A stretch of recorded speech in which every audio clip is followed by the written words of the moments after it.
know and to remember is that as long as you do better on the final exam, I'll just put the weight of this test on the final exam, right? So as long as you can show me that you know what you're doing on the final exam, I'm ready to shift those weights, pretend you weren't here or whatever.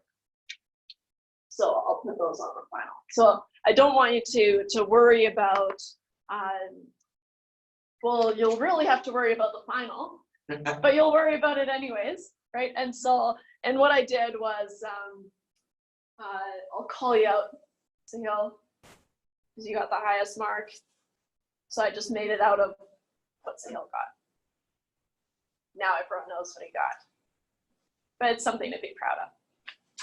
So, all right. So that's what I just kind of said, okay, well, someone was able to do this. That's what it's out of. And so, but like I said, as long as you feel, and I promise right now, the next test will be a printed copy. Right? You can write on it and flip through it. And, yes. And you'll be ready. Yeah. Yeah, don't be a one-hit wonder. Keep cranking them out. So anyways, so there is a test. Once we finish chapter 8, we're gonna have another test, and then we'll just do chapter 9 after that, and then the final will be on all of it. Okay, so we've been talking about regression, right? We're going to come back to it a little bit, right? Make connections between regression. But from here on out, right, for this next test, let's call it, they actually call it Unit A and Unit B in the textbook. And so we did the Unit A test. Now we're going to work on Unit B, which is ANOVAs. We've talked about ANOVAs in the regression sense, but we kind of just said, oh, here's something that we can do. Also check the ANOVAs, but now we're going to talk a lot about ANOVAs for the next chapter 5, 6, 7, 8, 4 chapters. So quite a bit. For some reason, I mapped out, I think, 3 days for chapter 5, but then when I actually sat down and read chapter 5, I do not think we'll need 3 days, because a lot of it is review and just kind of talking about ANOVAs in general. Did you guys talk about ANOVAs in Stat 230? Yeah? Last topic, so just kind of probably. Knowing any last topic, it's like, oh, and here's some other things you need to know, right? So let's say here, so we'll start nice and slow. Like I said, we have talked about ANOVAs, but now we're going to talk about them to death. So, chapter 5.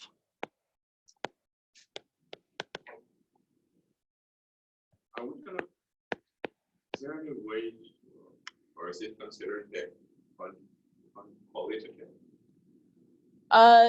Qualitative?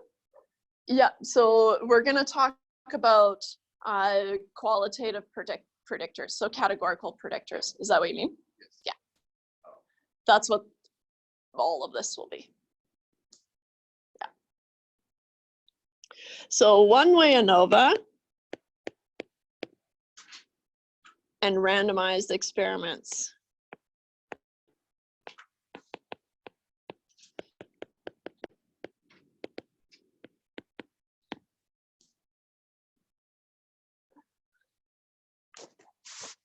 So I know as a student, I always wanted to have kind of the section headers and then everything that I needed to know for that section. And I am pretty sure that you guys are the same, but I'm going to be super annoying and just chapter 5. Because what happened was when I went through section by section, it just got a little jolty, right? And so because I wanted to pull in things from section 5.4 into 5.1 and just kind of make those connections. I do think if you haven't read chapter 5, they do a really good job of just kind of walking you through all the little details of ANOVAs, right? I'm not going to get you to calculate the differences between the means, but it's a really good exercise to kind of look at it and break it down. And so for ANOVAs, right, the response variable is still going to be a numerical variable, right? So we're still going to have a numerical variable as our response, just like in regression, right? But our explanatory variable, hey, oh no. I think my pen is dead. Cool. That means I'll just be blabbing for a little bit while it charges. It's really key piece though. The explanatory variable is going to be categorical now, at least to begin with. One way, so just like we said simple regression, right? We say one way ANOVA to say that there's only going to be one explanatory variable, right? And so one way, simple regression, we're going to move into multiple ways. So two-way ANOVAs, right? And we're going to look at having more explanatory variables and incorporating them into our ANOVA. But for now, we're just going to focus on one ways, which is just the simple regression, right? Where we only have one predictor. Now let's see where this thing is at. They say, oh, it'll charge so fast. Might need a little bit more than 8%.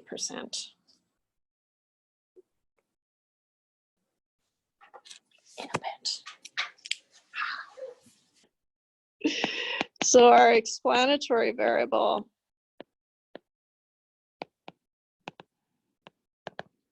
is going to be categorical.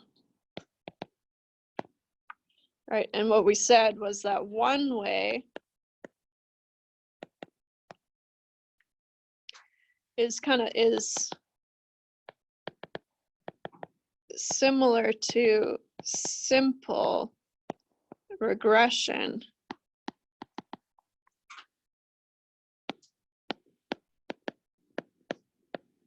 For ANOVA, in the sense that we only have one.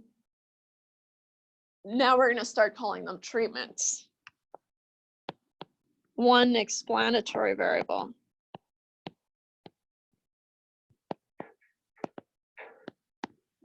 So that's the simulator. So we always start with the simplest case, and then we build it up. We kind of blossom it out, right? We kind of add on more predictors, more explanatory variables, right? So one way is just the same way. Same thing, just the simplest case.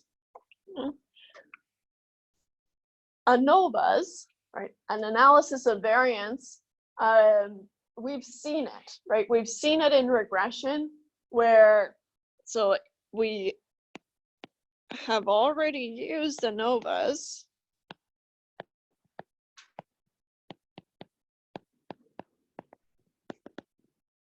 in regression.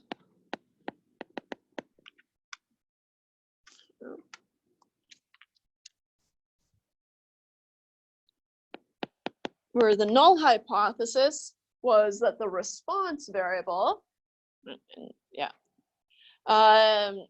has no linear relationship with the predictors.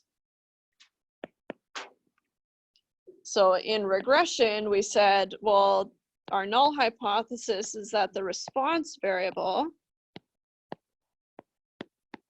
has no linear relationship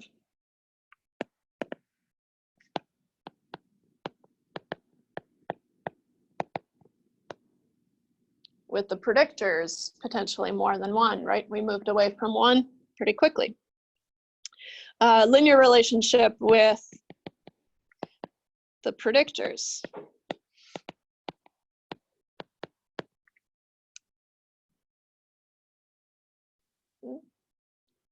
So we've already seen it. But the reason we didn't kind of dive into it is because it's not as intuitive as talking about it in the sense that we're about to talk about it. I want to say experiments, but I haven't introduced it yet. But so in a flat out ANOVA, so in ANOVAs,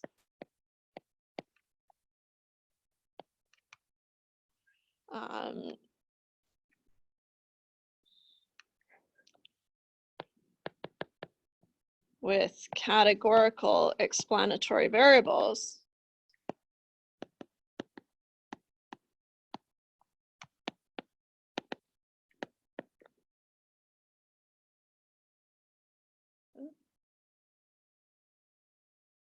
so what might get confusing is that we use the ANOVA as a test, right, in regression, but I'm going to call that whole section regression, right? And this whole new section that we're talking about, I'm going to call ANOVAs, right? So even though we did ANOVAs in regression, right, they weren't the main player, and it's just one way that we can apply an ANOVA, but how ANOVAs were meant to be used, that's what we're talking about in this section. Right? So here in ANOVAs, so this with categorical explanatory variables, potentially more than one. This is what I just call ANOVAs. It could get confusing, but if you think about it, we've already done this type of switch up, right? You had a t-test for one mean, paired means, right? Or paired samples, two samples, right? So we use the same test for different scenarios, right? So we do that a lot. There's only so many tests that we can use. And so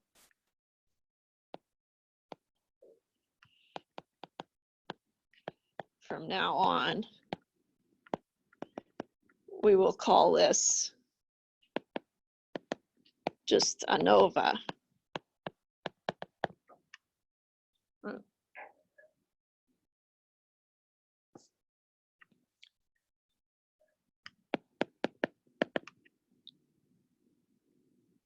You probably even saw ANOVA in the sense that, okay, well, I just want to compare the means of multiple groups, and that's what we're talking about here, right? So that's a one-way ANOVA that you've seen already, most likely, right? And then we applied it in the regression situation, so that was the new one.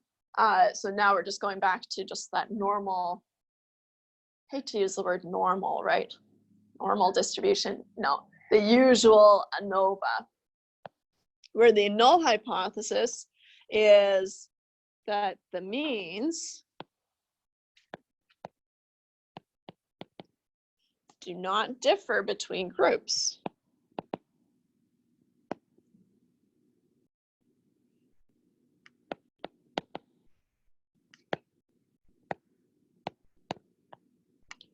Right? Or we can say something like mu1 equals mu2 equals mu3, and so on and so forth forever.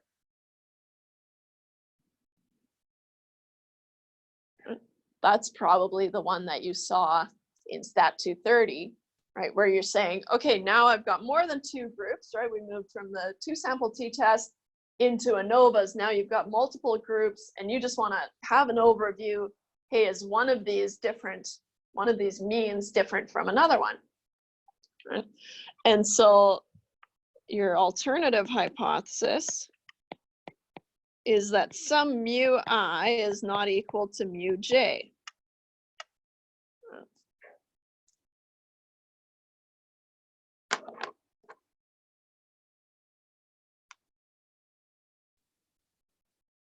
So that's what we've seen before.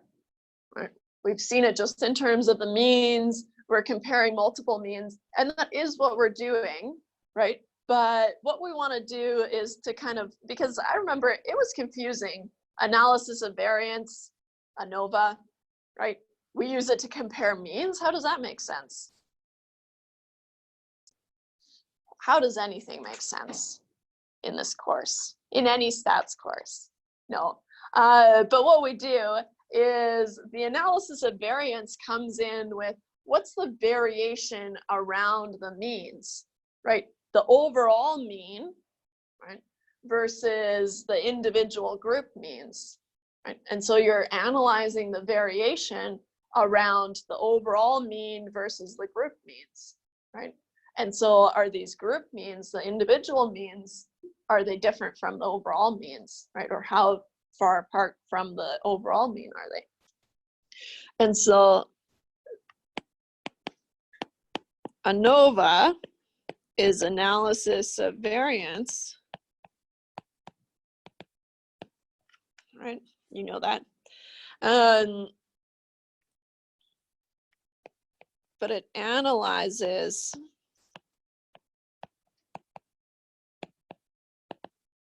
the variability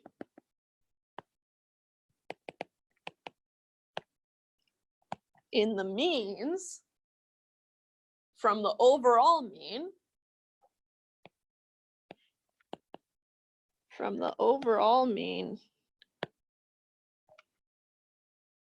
right, to determine if things are different or not.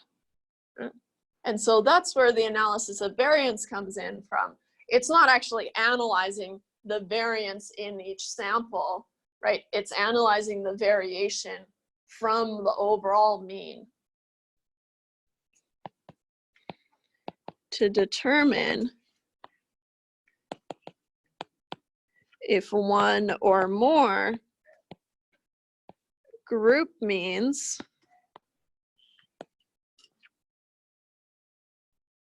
are significantly different from the overall mean.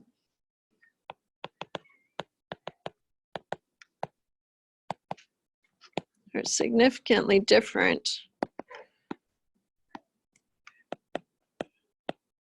from the overall mean.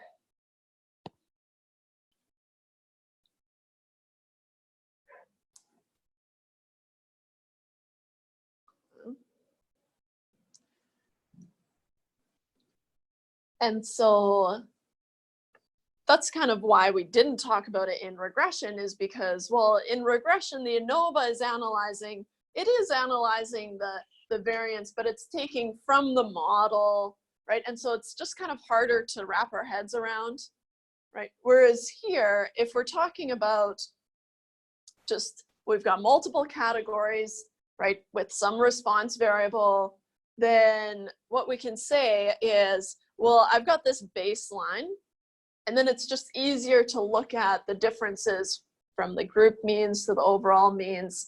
But where that all starts, right, is just visualizing this thing, and you're going to use side-by-side box plots or side-by-side dot plots if you want.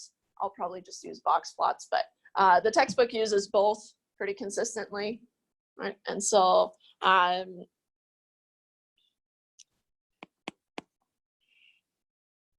to visualize,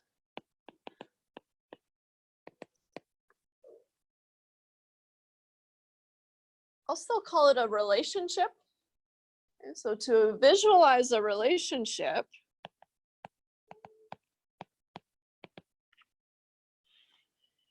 for an ANOVA,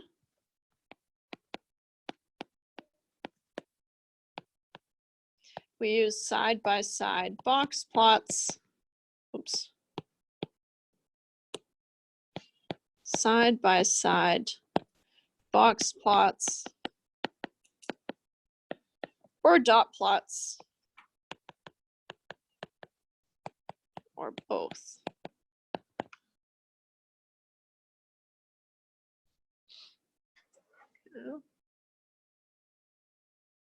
Versus, right, in regression, to visualize that relationship, we have the scatter plot. Whereas in regression, we use the scatter plot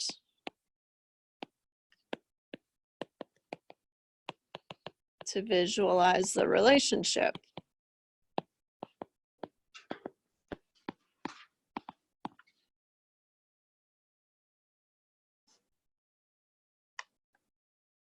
If you think about it though, these two are going to be the same, right? Because what happens when you have a categorical response, or sorry, we're not there yet.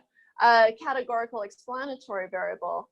If you're making, if you use the plot command, right, in R, and you ask it, you give it a numerical response variable, right? That's the same for both of these, right?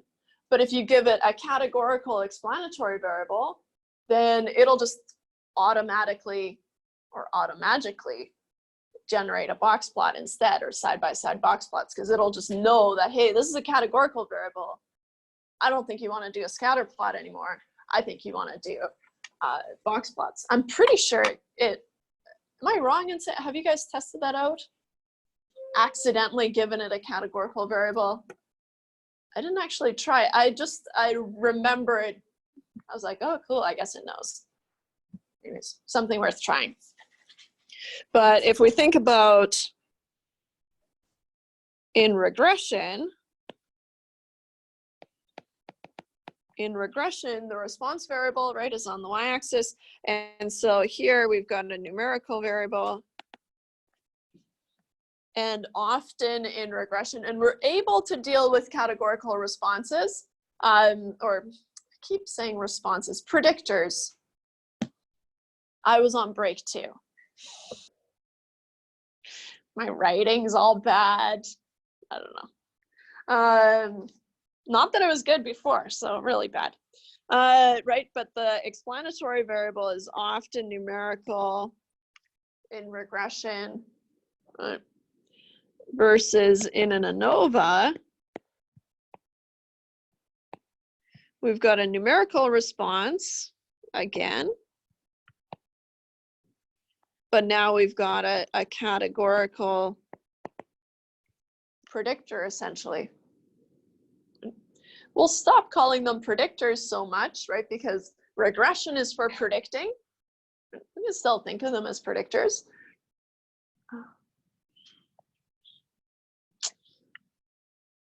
We'll write it out a little bit more. Right? But here, right, in regression, we've got this type of scenario, right? Whereas in categorical one, here we've got cat 1, cat 2, and I'll only do 2 box plots here.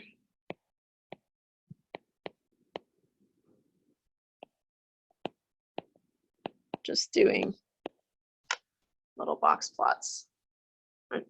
Because it would just still have the summary of each response variable, but grouped for each category. And so just like we had a look at the scatter plot for regression to try to figure out, hey, what's going on in here? We do the same thing in ANOVAs, but we look at the side-by-side box plots, right? Or dot plots if you prefer. Have you guys seen those dot plots, side-by-side dot plots? They're just to show you exactly where those dots would be. I guess it's a scatter plot because all the dots are just kind of lined up by categories. Originally, ANOVAs were meant for just experiments, right? And so typically we talk about, instead of calling them predictors, we call them the treatment groups. And so originally,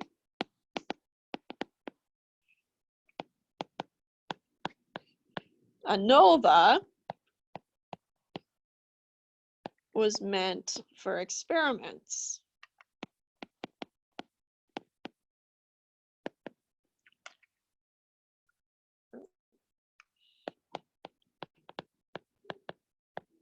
So instead of calling the explanatory variable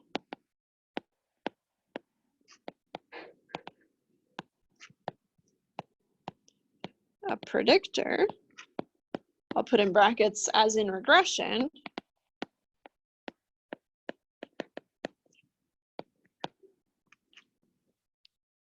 we typically call the explanatory variable the treatment variable, or the,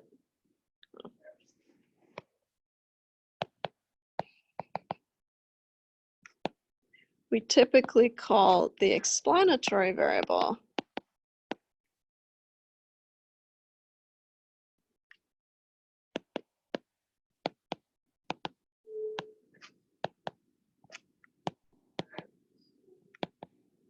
the treatment variable, or just the treatment.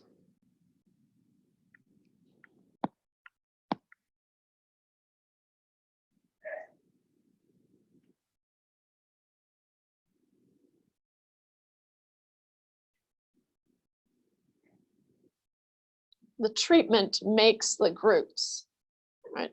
And so the treatment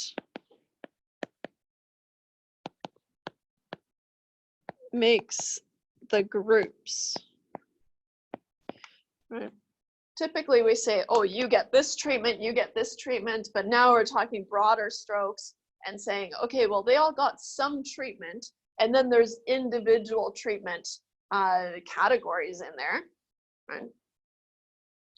But so treatment makes the groups, and the individual groups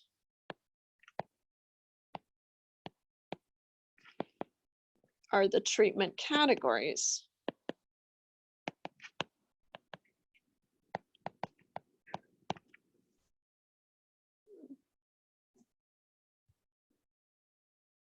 So like I said, originally, ANOVAs were only meant for experiments, right? Now we've stretched it, we've applied it to lots of different things. And so now we can use ANOVAs for more than just experiments. Remember, experiments are just very controlled situations where we're controlling all the treatments, we're randomizing all these things, right? We're randomly selecting people to be in our study, for example, and then randomly assigning them to the treatments, right, in a one-way ANOVA situation. And then we can take that further, right, block them off into other groups within the treatments. But we're just starting with the one-way situation for now. And so, but now we're saying, okay, well, as long as you can kind of argue that things were randomly selected and just kind of are able to be put into treatment groups, we can still apply the ANOVA. The only difference is how we interpret the results is going to depend on how we collected our data. So in an experiment, that's the only time that we can say, okay, well, a change here causes a change in the response variable, right? So an experiment is the only way that we can say this causes this, right? If ever something was not completely controlled, then we can't say that anymore, right? We can say that this has an effect on this, and who knows why, right? Maybe it's logical, maybe it's not logical. Right? Maybe there are other factors that are impacting it, right? But so an experiment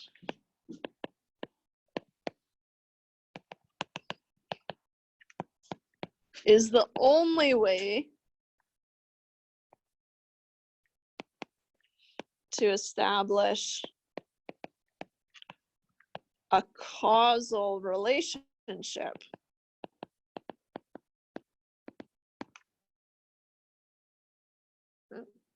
So only if you have a truly randomized experiment, right? I'll even do a little sub note here. The experiment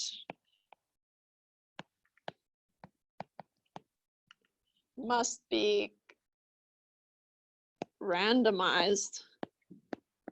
But I feel like if you're doing an experiment, it's going to be randomized. You're not just going to throw people to a treatment group and see what happens, right? You're going to randomly assign people to different groups and do your experiment. Experiments. So the experiment has to be randomized, right? That's the only way that we can establish that this causes a change in this. Oh, did I show you? I can't remember if I showed you guys or if it was my other stats class, the spurious correlations. No? Anyways, I've got to show it to you. Oh, it's on here. I posted it on your Moodle page too, but since I'm here. Because I realized I hadn't shown it to you. I feel like, did I show it to you? So I think well, none of these are funny. They're all kind of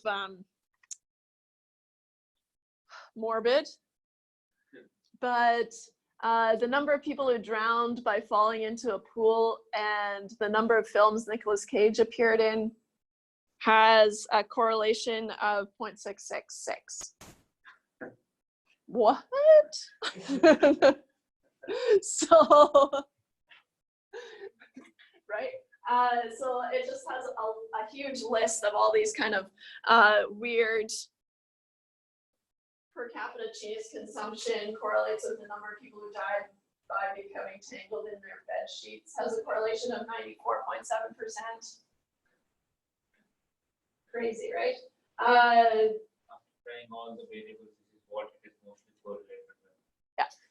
So I guess this Tyler Vidgen must just go through all these kind of weird data sets, and he's like, okay, let's see. And he's just found all these,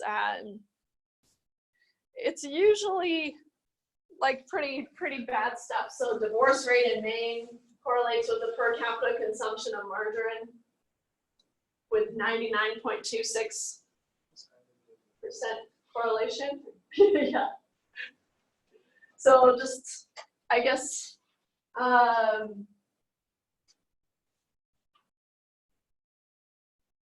they're decreasing together. So just don't sell any margarine. It's easy. Or sell a lot of margarine if you want to get everyone divorced. That's all I want. Anyways, so really kind of just a fun, stupid site, right? But it just emphasizes that we can't say that this causes a change in this unless we've done an experiment, right? And things are all controlled for. Right. But that link is on your Moodle, so check it out. It's important. No.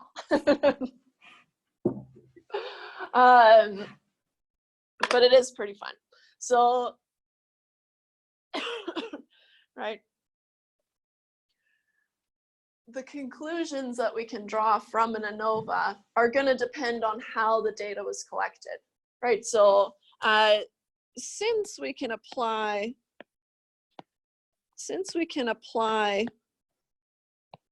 an ANOVA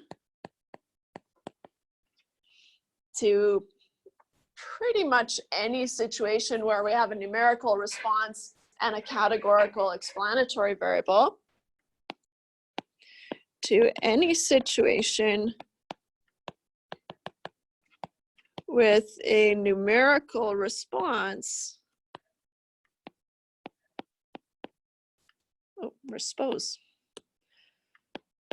response and categorical explanatory variable,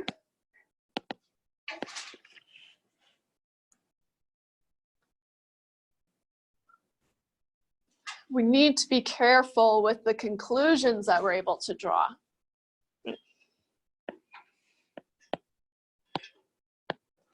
We need to be careful with the conclusions we can draw.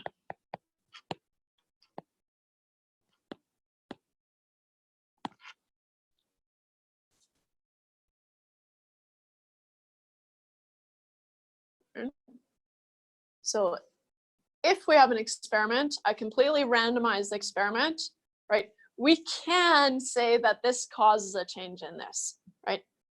If we're confident that we've eliminated all these kind of outside variables, and all we're looking at here is the effect of this explanatory variable on the response, then we can say that this causes a change in this. Otherwise, all we can say is, just like in regression, right? This has a relationship between this or with this, right? Whether that's logical or not, who knows? So if we have data from a randomized experiment,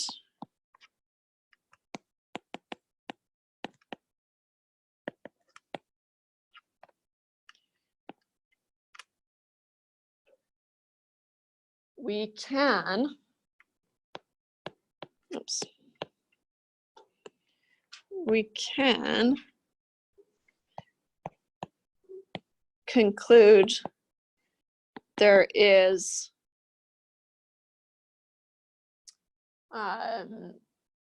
actually, let me backtrack there. We can conclude the explanatory variable,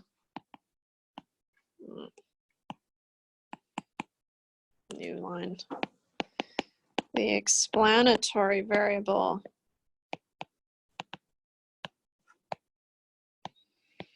causes a change in the response variable.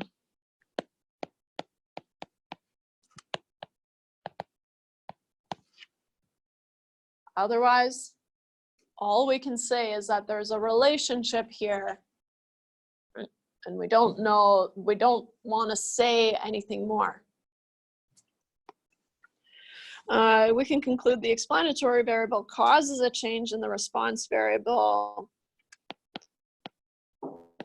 Otherwise, all we can conclude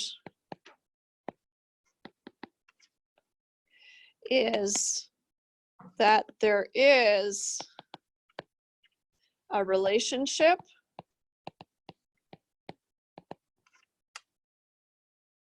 or because we're talking about these categorical variables, right, and the different groups with the response variables, right, we can say there's a relationship or a treatment effect.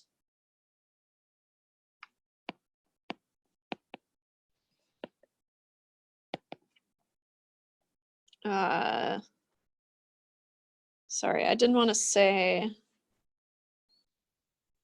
yeah, a treatment effect. It's doing something. It's not necessarily causing this change, right? But there is this relationship. So we're very kind of standoffish in saying, yeah, sure, there's a relationship there, right? Just like that silly website, right? There's something going on here, but we're not going to go out and publish these things because they're silly and whatever, right? And so just like in that situation, right, you want to really back off and say, okay, well, can I say that there's causation here? Correlation does not imply causation. Heard that probably. I'm guessing Claude said it. Correlation does not imply causation. I just remember, I feel like I probably told you guys, but when I first took my first stats course, he was my supervisor later for my master's, but my first stats course, he's this really scary guy, and he would just yell at us all class, and he would just yell, correlation does not imply causation, and he would just like yell it randomly sometimes. It's like, correlation does not imply causation. We're all like, yeah, I got it. Okay, cool. But correlation does not imply causation. So that's kind of where we're leaving this one here.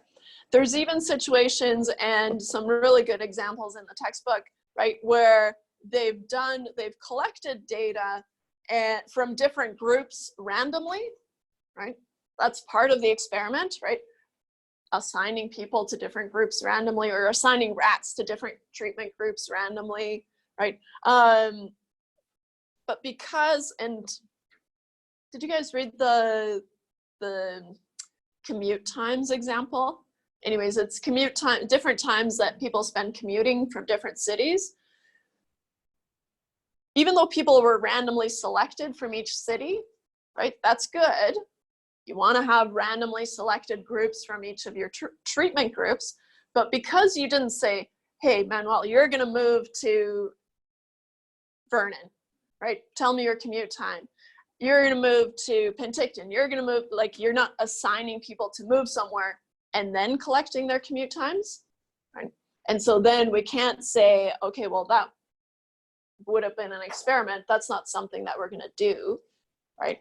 And so even though we've collected data randomly within each city, because we didn't assign people to each city first, it's not an experiment, right? So then we can't say that, oh, living in Boston makes your commute time this much higher, right? We can just say that depending on where you live, that's gonna depend, or your that's gonna affect your commute time. So, like I said, they go through some really nice kind of slow examples. I want to do the big picture first. And so, right, meant for experiments, but now we're just applying it to different situations. But the key is that depending on where our data came from, that's going to determine what kind of conclusions we can make. Right? Is there a relationship here, or was there actually a cause and effect type of situation?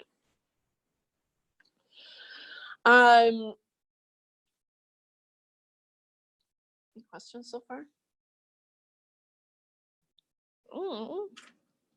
Okay, here I go.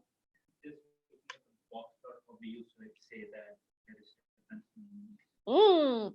Okay, asking the tough questions. But just by looking at the box plots, we probably shouldn't say anything. But if you have something, I'll just draw a quick little one here. I'll just do kind of our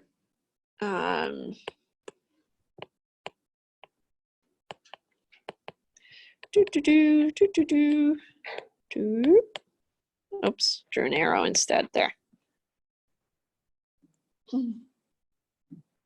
Where would we guess that the overall mean, so if we looked at all these responses, ignored the categories for a second, the overall mean, I would say, right, we've got one down low, one up high, probably somewhere, let's say it's somewhere around here, the overall mean ish. I'm just putting it there. Right? This little guy's just hanging out on the overall mean. There's no reason to think that it's any different from the overall mean. But this guy is pretty much all below it, right? So that would make me suspect that it would probably be off of the overall mean, and thus we would be able to say that, hey, this one's different from this one, right? And therefore there's one that's different from the others, right? Even if this one was down here on the line as well, right? Just seeing that one is kind of off tilt makes me suspect that there's some sort of relationship. Right? And so here, right, I would say this one is probably off the overall mean. It's not what it is entirely, right? And so if you see something like this, right, but we have to take into account the spread in each of these as well. Right? have an outlier, and then the mean is going to be. That's right. So the mean is always going to get pulled in the direction of the outlier. So yeah, what a nice segue. We'll talk about some of the things, the conditions that we have to think about before we can run an ANOVA. They're pretty flexible, right, as you'll see. But in general, what we're looking for in each of these box plots is kind of rough symmetry around them, right? So rough symmetry in each of these, but also that they're roughly the same variation, right? We do allow for some outliers, especially if we have small data sets, right? Because then there's going to be this kind of, our box plots aren't going to look that nice. So we'll allow for some outliers, right? But if this box had been, this big, right, that would be an issue. By using the same technique what we have used in the previous one, Cook's distance. Yeah, so we will have residuals to deal with, and we will do a residual analysis. Any given day first you do a scatter plot. The residual plot is going to be another box plot. But what we do is we take the residuals, but we want to talk about how we get those residuals first. Because the residuals are actually from within each of the groups. Okay, let's see. Yeah, let's skip ahead. I'll come back to that, but I say that so that you'll remind me to go back to that, because let's talk about the conditions.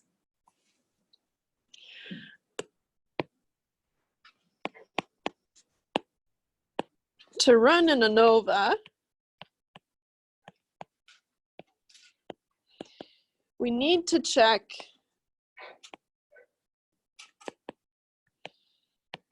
the following conditions.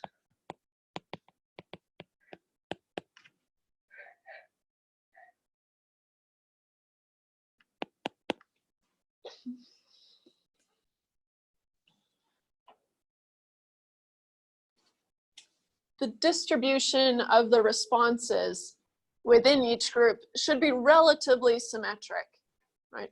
We're not forcing a normal distribution, although that'd be nice, right? But we're not forcing that. We're just saying, hey, they should be equally distributed around the mean or the median. If they're symmetric, that'll be the same, right? Mean, median. So the distribution or the distributions of the response within each group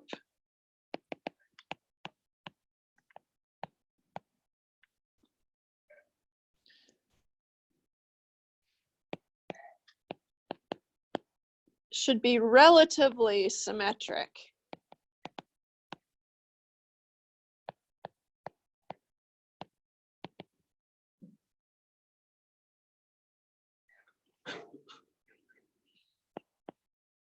And preferably reasonably normal.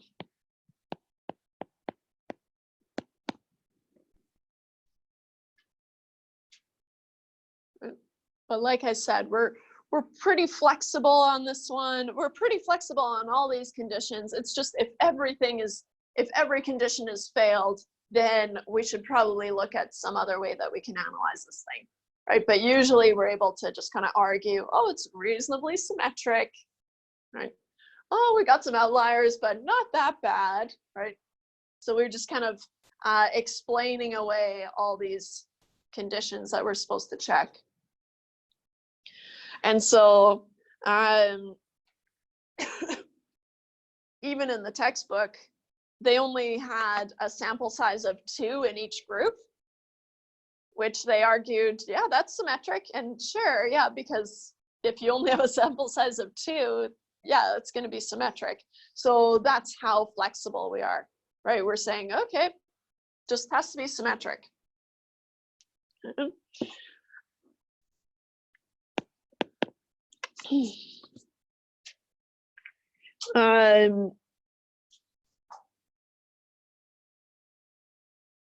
We want no or few outliers. Right? We'll allow for some. Again, pretty flexible. And then the variability of the response, right? So the spread of each of these box plots, right, should be roughly the same.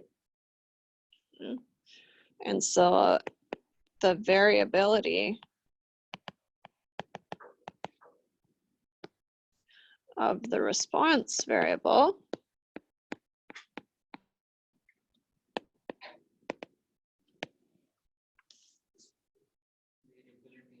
between just Q1 and Q3 or many? Overall, yeah, usually overall. But if you have to stretch it a little bit, then say, oh, pretty much between Q1 and Q3, right? So whatever you got to do. So ideally from min to max, or from the whiskers at least, right? Because we've already checked for outliers. So ideally from the whiskers, but if you have to cut it down to Q1 and Q3, it's fine. So the variability of the response variable is similar within each of the groups.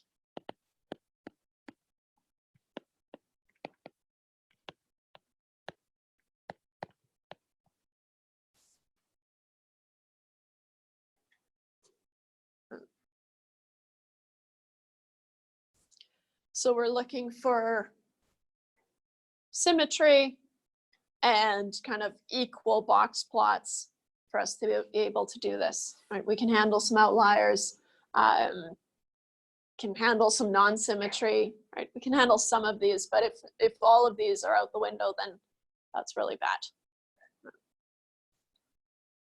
So we can check these conditions using residual plots again, right? They're going to look a little bit different, but we always kind of go back to those residuals, which means we have to figure out, well, how am I going to find these residuals, these dang residuals? So we can check the conditions using, well, first I'll start with the original box plot, right? The original side-by-side box plot. Using the original side-by-side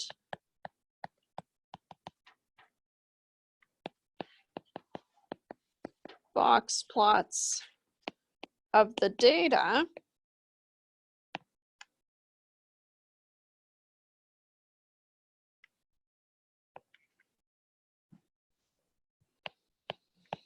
As well as residual plots.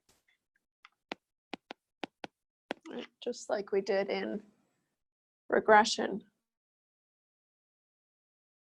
Some things make more sense in regression and some things make more sense in Anova. How we develop the analysis of variance makes more sense to me in Anova's, whereas residuals, right, we can see those residuals in a scatter plot, but the idea stays the same, right? So a residual in this case is going to be each of the y's, right? So each individual response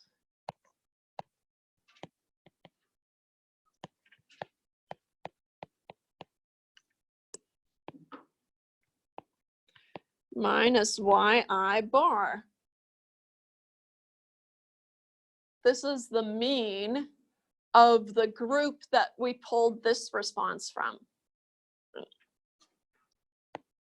So yi bar is the group mean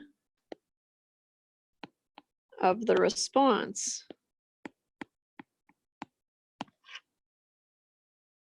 So each of these categories, right, those box plots are made up of responses. So each of those responses, to get our residual, we take it from the group mean of the group that they're in, right? So we don't talk about from the overall mean, we talk about within each of the groups.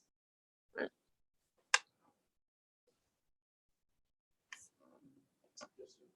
So Y would be the overall. Y is each of the individual responses. Each of the individual responses. Minus the mean in the group. That response came from. Yeah. right? And so if we've got, just as an example data set here, if we've got a response Y, whatever it is, right, could be, was it the weight gain in the rats or something? Anyways, they would have a ton of different examples, but so Y is just our response. And then we've got our group I, group 1, 2, or let's do 1, 1, 1, 2, 2. Page break, but still, right? So I've got two groups, group 1 and group 2. Of course, it could keep going, whatever. And then so I've got a response of 1.5, 1.6, very not creative at all. 2.1, 2.0, whatever. The residual here would be residual would be 1.5 minus group 1, group 1, the average of group 1. Right. Which would be 1.6. Right. 1.6 minus 1.6, 1.7 minus 1.6. But then as soon as we're into group 2, right, that response is going to be 2.1 minus the average of, well, 2.1. Very not creative numbers, but I think it gives you the idea. Right. So within each group, that's how we find the residuals. Okay. And so these residuals, I'm actually gonna not have this because it would just be on its page alone anyways. Once we have these residuals, then we make these residual plots, which are going to look slightly different because now we're going to map the residuals against not the fitted values, but the explanatory variables or the treatment groups. So our residual plots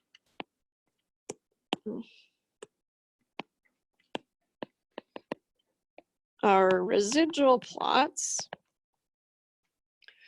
going to be, the first one we're going to look at is side-by-side box plots of the residuals against the treatment groups. Side-by-side box plots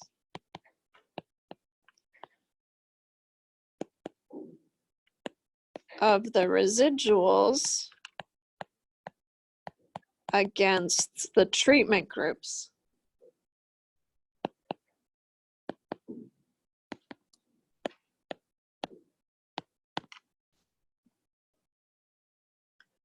Again, right, we're still looking for even scatter around 0. It's just going to be that the box plots are going to be centered roughly on 0. Right? And so we're still looking for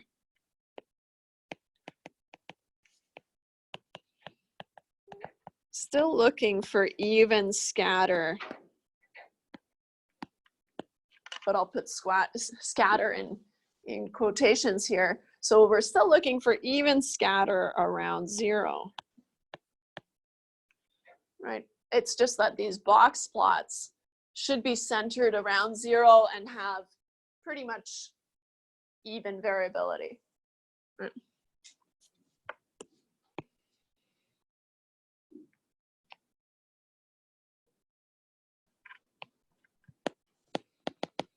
So we've got our residuals. And here, let's put 0 here. Right. There's going to be some variability here.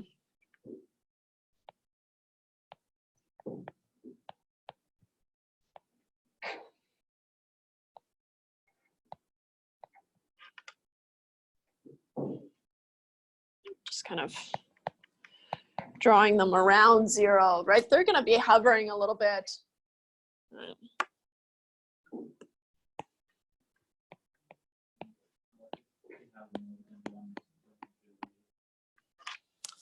Well, we're not there yet.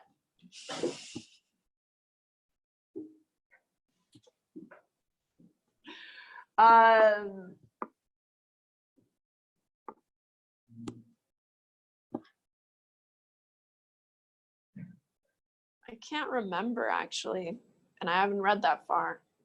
So we will get there. I'm pretty sure, well, we could do, because what we're gonna have, we're gonna block inside each of these. So what we could look at each individual treatment group and check within each treatment group the blocks. But I don't want to say for sure because I honestly can't remember. So we're centered around 0, right? But we're also looking for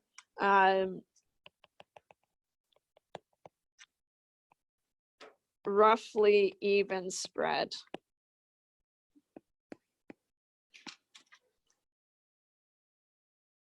Right. Just like in the other box plots, right? But now they should be centered around 0, these residuals. We're also going to check the normality of the residuals, and now we just throw all the residuals in one pile, so we disregard the group that they came from, and when we throw them all together and we make a QQ plot, for example, right, we're expecting them all to follow a normal distribution, so it'll be on this diagonal line. So how? Okay.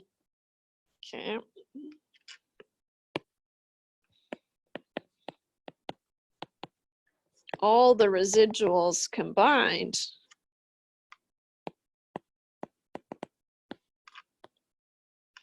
right? So I'll just put in brackets, ignoring the groups.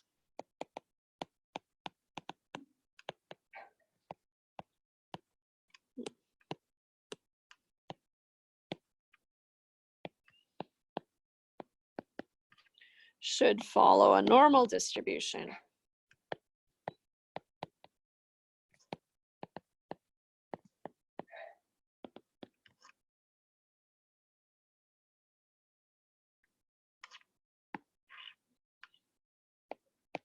We often use a QQ plot.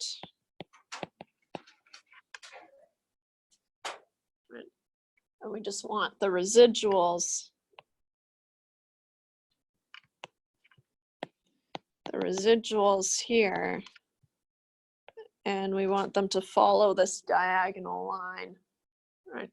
And these are the theoretical residuals, right? If it followed a perfectly normal distribution, right? And then, so we're looking for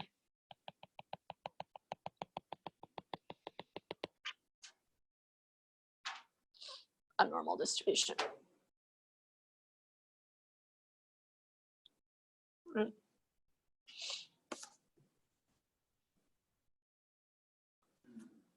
Just a quick question. Because specific the previous example, we did a QQ plot on the residuals, and there was some kind of cyclical behavior. Oh, So would that be a concern? It depends.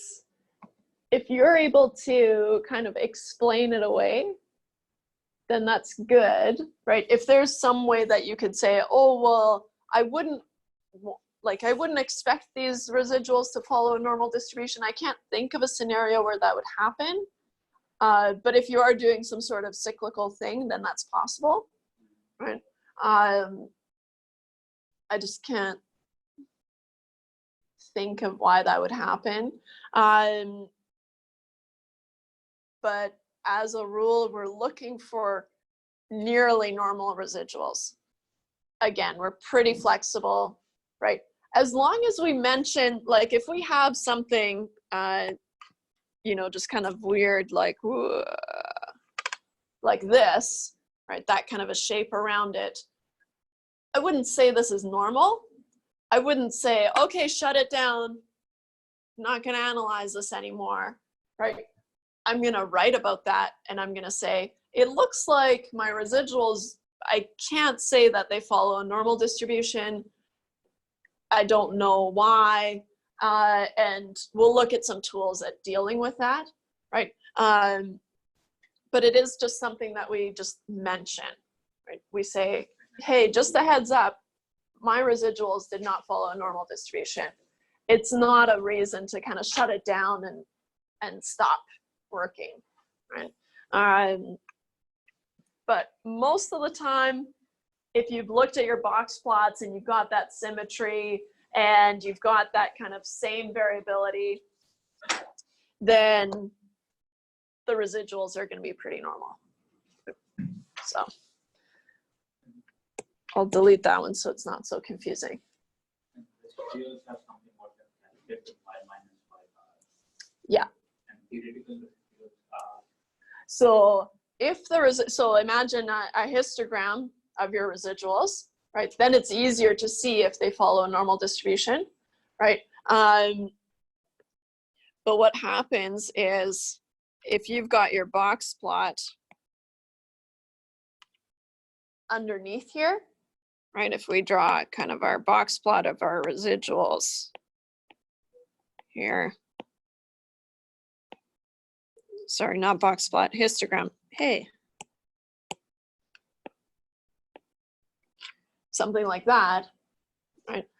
This is the perfect normal distribution, right? So this would be the theoretical normal distribution. What it does is it says, hey, at this point, I want to see this value. That's my theoretical value. I'm actually seeing this one. It's easier if we look at this one, right? Here's my theoretical output. Here's what I'm actually getting, right? If these are pretty well on par, right, that's when we get this straight diagonal line. And so here, this is our theoretical line.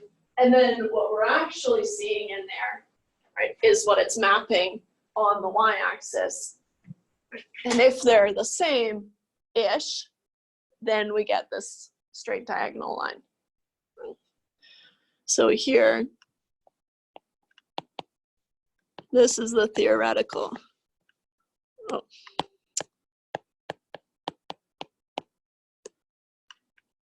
Give myself some more room here.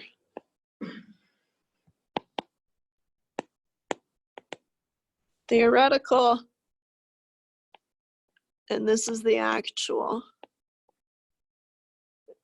Because a QQ plot just takes the actual against the theoretical. Nice. Okay.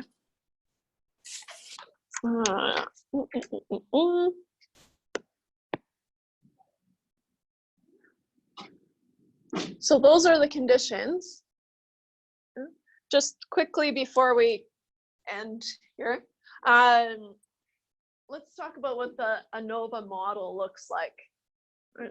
And so, and like I said, I encourage you to read through chapter 5 at least, because they do a really good job. They've got this kind of X-ray analogy where, okay, you first look at the overall mean, and those are the bones in the body, and then you do this CAT scan of the different layers to make up the whole body, right? Where you've got the bones. That's essentially, if we're talking about regression, which is probably where we're more comfortable, right? That's our model. And then we've got our residuals on top. Right? Now we've got our overall mean, and then we've got our treatment effects, right? Making up the little groups. And then we've got residuals still, because the treatment can't necessarily capture all of it. And so a one-way Anova model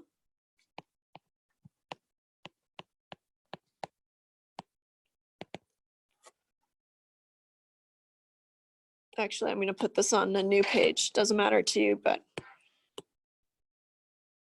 a one-way Anova model looks like y equals mu, where mu is the overall mean, right? So just the mean of all the responses in one lump.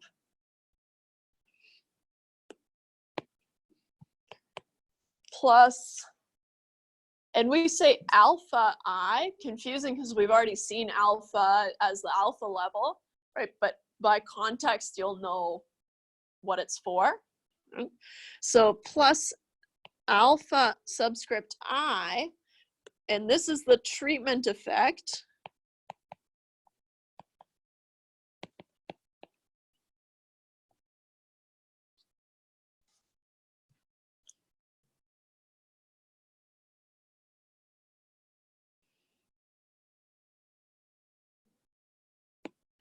Which is the distance.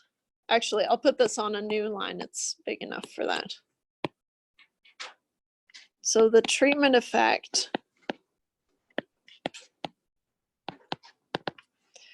is the distance. The group mean is from the overall mean.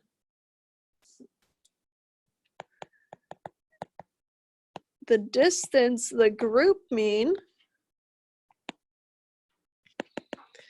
is from the overall mean. This is looking more and more like regression by the minute, right?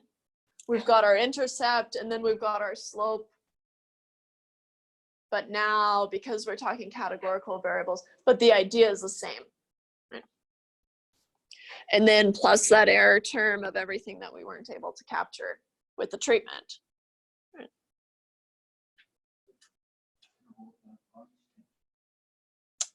Yes.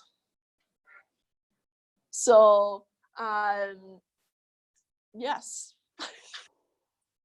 But it's going to vary between the groups, right? Because, so what we said, right, what we're saying is that this here for group 1, let's say, is a constant. Right?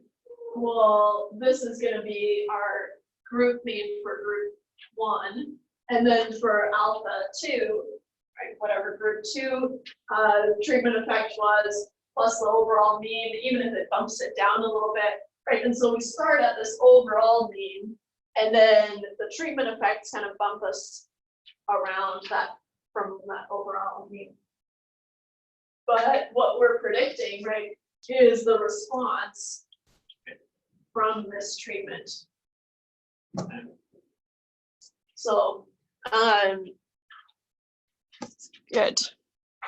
So what we can say, instead of using the null hypothesis that mu1 equals mu2 equals mu3, what we can say instead is we can whittle it down to just the treatment effect and communicate the same thing, right? And say, okay, well, if there's no treatment effect, alpha 1 would be equal to alpha 2, which would be equal to alpha 3, which would all be equal to 0 in the end, right? All of those treatments have no effect, 0, from the overall mean.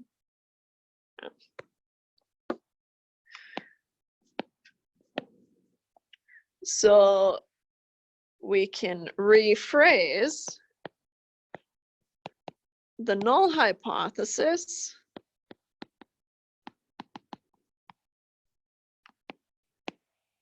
for ANOVA as H naught is that alpha 1 equals alpha 2 equals alpha 3, which keeps going and going and going. And they're all equal to 0 now, right? There's no treatment effect for any of these groups, which would put all the means essentially the same. Versus your alternative hypothesis that some alpha I is different from 0. We're saying the same thing, but now we're just referring to the treatment effect, how it relates to 0. And so from now on, we'll stick to this one just because it emphasizes that, hey, we're talking about a treatment effect and how it is from 0, right? Is one of the treatment effects different from 0? You're more than welcome to use the mu's. They're the same, right? But I'll be using the alphas. Any questions? Because I'm out of time. No. I posted lab 4. It's one little bitty question on some sort of, what was it? Sea slugs or something? I thought it was pretty cute. One thing that I will say, I want to, so now that you're feeling more comfortable, I think, now I'm going to try to sculpt your kind of reporting. I know you guys are writing reports, but for stats especially. No. I want you to try to limit the amount of output, right? So what's tempting, especially if, and I remember doing this, it's like, I'm just gonna include everything. Just see what bites, right? And so what I want you to start thinking about is, okay, you should show me all the code that you've written and that you've tried, right? But if conditions are satisfied, then all you need to say is, hey, I checked these conditions, they're satisfied, right? And keep going, right? Or if you want to try to tell me that, hey, there's some outliers here, then, right, you want to be able to support your statement with that output and show me, see this figure, because here I found some outliers, right, or something like that. So try to think about, and it's hard and to practice, right? And if you are more comfortable just giving me everything and talking about everything and just to cover your bases, it's fine, right? But work towards just kind of trying to kind of minimize all the steps that you're giving me to only support the statements that you're making. Any questions? No. So this is from chapter 5. It's very open-ended. It just says, open the data set, analyze it, and report your findings. So we'll finish chapter 5 this week, I'm pretty sure. So I made it due Monday, March 2nd, but I can make that due later if you want. Just kind of, we'll see how it goes. Very open-ended. Analyze it. Okay. Anyways, there. Done. What's that? Analyze. Yeah, you just analyze it. Probably with an Anova in this case.